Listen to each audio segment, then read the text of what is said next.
Hello and congratulations on getting access to this video course on Facebook retargeting.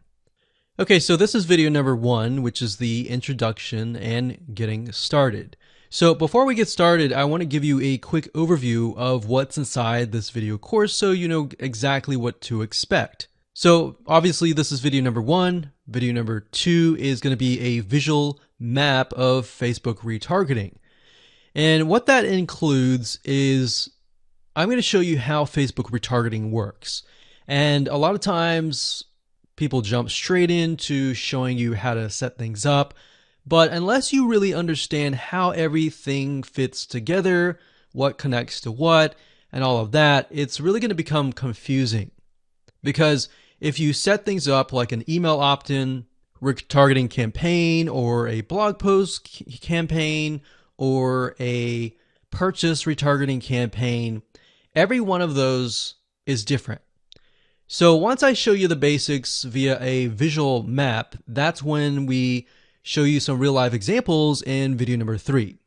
Of course, in video number 4, I'm going to talk about the Facebook pixel, what it is, why it's important, and how it's used.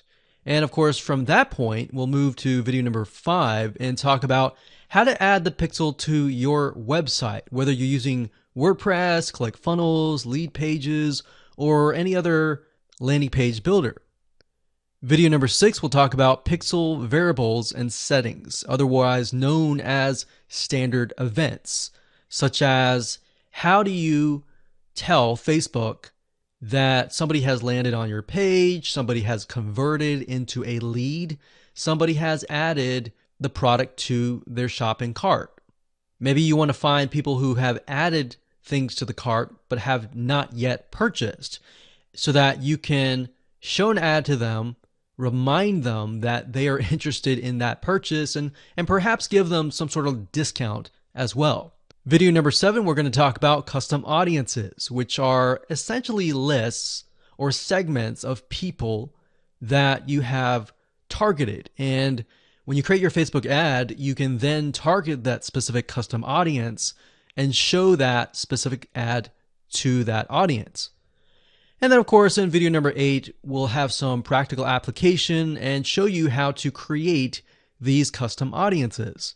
And of course, last but not least, video number 9, we'll talk about retargeting campaign setup.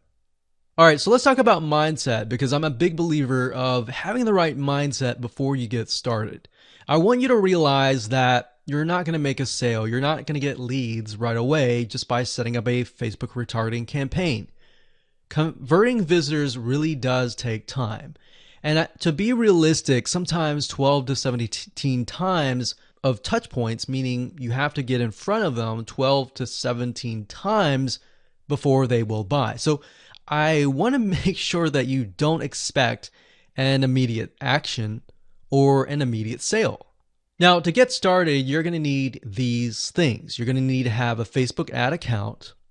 And in doing so, you'll also need to have a Facebook business account. And you can go to business.facebook.com to get access to a Facebook business account. Now, having a business account is separate from the Facebook ad account. You'll obviously need money for ads, realistically at least $500 or more. This is not free by any means, but it's a great way to test things and find results right away. You'll also need to have an idea of how you are selling your product or service in terms of your website, in terms of your funnel landing page setup, meaning how many pages do you have in your funnel? Do you have 3? Do you have 4? Do you have 5? How many? So you want to have an idea of that before you get started, because it'll start to make sense once I show you around. And of course, you'll need to have some sort of mind map or flowchart software. And the reason for that is it will help you be able to map things out, map your own plan of attack out, so that you will be able to successfully implement everything that we're teaching you.